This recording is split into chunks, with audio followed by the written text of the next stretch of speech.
Welcome to WAC All Access, coming to you from the WAC Volleyball Tournament in Orem, Utah, on the campus of Utah Valley University. I'm Eric Danner, along with Debbie Hendricks, who's going to be our analyst on ESPN Plus all week long. Debbie, we got games or matches starting on Thursday afternoon. We're going to start with Kansas City, the team practicing very loudly behind us. Sounds like they're having a good time, too. Against Seattle University, the 6th seed. And the Red Hawks, it took them to the very last match of the season to get into this tournament. Yeah, and you know, Coach Finley, James Finley, talked about the fact that because they had to play their way in, they've been in do or die mode for a while now, and he thinks that might be an advantage rolling into the tournament. The Seattle U defeated California Baptist on Sunday. We're starting the tournament on Thursday, so a quick turnaround for the Red Hawks. For Kansas City, they're the number 3 seed, having a pretty nice season for Coach Christy Posey. They really are. She's spoken quite a bit about the experience of her team now. They're finally at that place where they have seniors, they have good, strong leadership.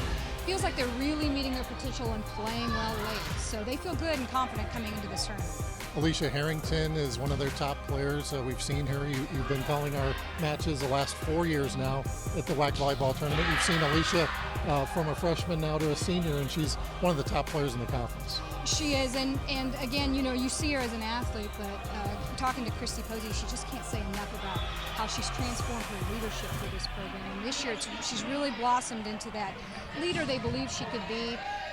Obviously, she's a leader on the court, but they've seen some of that good leadership off the floor as well. Allie Chalmers is their setter. She picked up the Setter of the Year award at the awards banquet last night. Always important to have some good setters on the team as well. Especially with the offense that they run. They want to run a really balanced, fast tempo offense, and she's the one that's driving that. And she's just had a fantastic year. I think it's going to be an exciting to watch her put that offense together in this tournament. And in our second match of the day or of the night, we have Utah Valley. The home team is the 5 seed. They're going to be taking on UTRGV, the number 4 seed. The Vaqueros we saw win the tournament a few years ago. Utah Valley we saw in the championship match last year. So these two teams very good when it comes to tournament play. Very good when it comes to tournament play, and they are always, it's a war when they play each other. In fact, you just look at the two matches they had this year. Both of them went 5.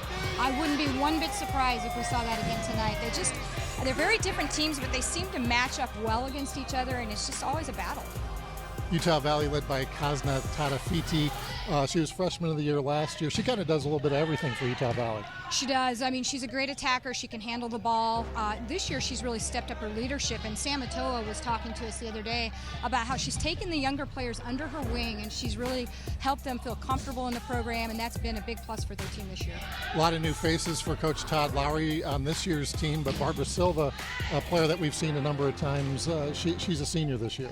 And she's a beast. I mean, she's the one that the Utah Valley is going to have to find an answer for her, and they're not going to stop her, but they're going to need to slow her down if they're going to win this match.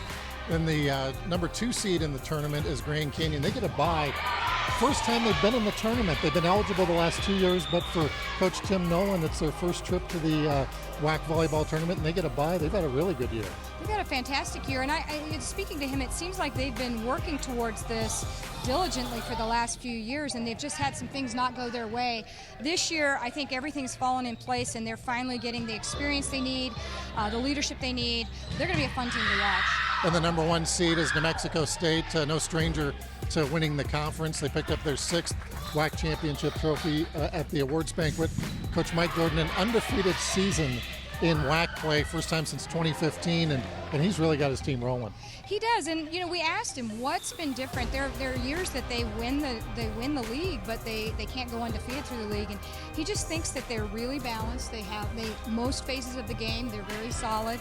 And again, they've had the leadership this year to grind through some of those tough matches. They've been in some corners where they could have taken a loss, but they found ways to win in a variety of different ways. And I think that is what makes them a little bit special. So the semifinals will be on Friday. The championship is on Saturday. And Debbie, you're a former coach, so why don't you tell us a little bit about your background? You have a national championship under your belt and a lot of NCAA appearances in Division II, and you've encountered these coaches, a lot of the coaches, quite a bit over the years.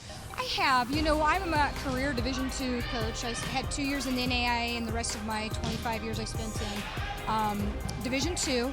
But some of these coaches came from the Division II ranks and then made their way up to Division I and into the WAC, but a lot of them I know from out on the recruiting trail, because we're all, it's the same grind for all of us when we're out on the recruiting trail. But the one thing I will say about the coaches in this league is they're outstanding. I've gotten to know them through the 4 years being a part of this tournament, and they're just exceptional. You know, they have great respect for each other, they have great respect for their players and for the game of volleyball. So I really enjoy being here with these coaches. And on Wednesday night after the banquet, the coaches, as is their tradition, all met up at a local establishment and had, you know, some good conversation, that kind of thing. You don't see that in every league, do you? Absolutely. You know, we saw it a little bit more in Division II, I think. But, you know, when you're competing against each other, sometimes it's hard to find that friendship, if you will. And I think they've done that in this league. Don't get me wrong. When they get out on the court, they're going to compete hard. They want to win this tournament. This is a tournament where they're not just playing to win the WAC tournament. They're winning. They're trying to win the tournament to get an NCAA berth. So I can assure you, they're all going to show up and compete hard, even if they were friends last night. Check out the WAC Volleyball Tournament Thursday, Friday, and Saturday on ESPN+. That's Debbie Hendricks. I'm Eric Danner, and this has been WAC All Access.